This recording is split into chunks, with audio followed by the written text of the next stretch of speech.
370 के बारे में हमें लगता था कि यही शायद एक हमारी चीज़ है जो हमें प्रोटेक्ट कर रही है, हमारी दवाई यही है, जबकि हमें नहीं पता था कि हमारा जहर यही है। पिछले 4 साल से कैसे इतना सब कुछ ठीक हो गया कि वो स्टोन पेल्टिंग जो वहाँ इतनी होती थी वो कैसे खत्म हो गई। तो लॉ एंड ऑर्डर में एक ड्रास्टिक चेंज हुआ।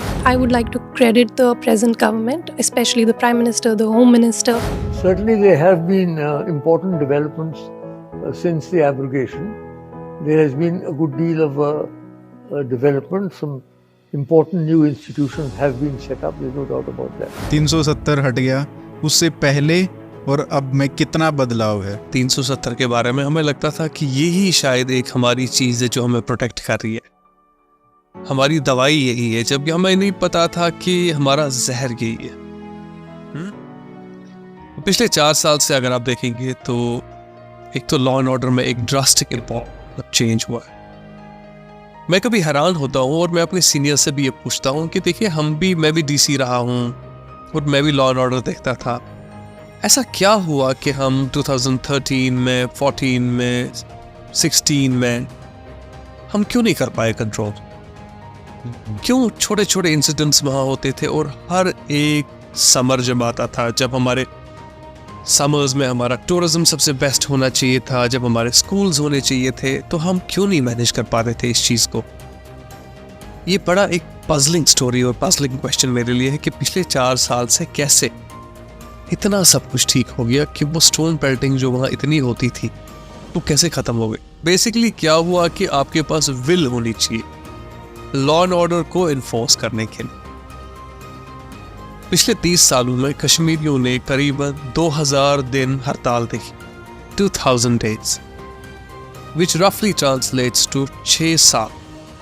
That means कि हमारी जनरेशन के लोगों ने 6 साल तक हड़ताल देखी, करीबन 70,000 लोग मारे। और ये 6 साल जो हड़ताल देखी, इसका जो सबसे बड़ा इम्पैक्ट है वो वहाँ के यूथ पे पड़ा, खासकर स्टूडेंट्स पे। 6 साल, which means 6,000 school days were lost, which means कि आपकी एक जनरेशन 6 साल तक स्कूल नहीं गई। फिर उसके कंपैरिजन में आप नेक्स्ट फिर अपना बिजनेस लॉसेस देखो पिछले 30 साल के, जब nothing could be done there। और फिर आप देखो पिछले 4 साल से something has suddenly changed। G20 हो पाया इस साल, पिछले 4 साल में कोई हड़ताल नहीं हुई है, कोविड को छोड़ दीजिए। आज I don't think anybody remembers कि स्कूल बंद होते। अगर आप number of search and operations देखेंगे जो पिछले 4 साल में हुए, कितने बच्चों को पब्लिक सेफ्टी एक्ट में लाया गया है, आज क्यों नहीं हरासमेंट होती लोगों की, आज वो PSA नहीं लगता लोगों पे, आज किसी की आंखों का ब्लाइंडनेस नहीं होता। इस चीज को आप कैसे अंडरमाइन करोगे, कैसे इग्नोर करोगे कि कितनी बड़ी change? Today when I see, I am much more grateful for today's situation, because today it has become clear that Kashmir is not Gaza, because Kashmir was just involved in this back and forth of protests and sporadic incidents of insurgency, infiltration, all of those things. Somebody needed to break the ice, and for that I would like to credit the present government, especially the Prime Minister, the Home Minister. Certainly there have been important developments since the abrogation.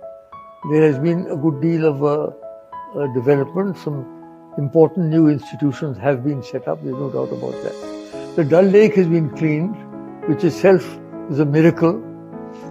So yes, quite a lot of good work has been done, but it will take time for all of this to flourish and to finally come into its own, because these projects will obviously take a few years to fructify fully.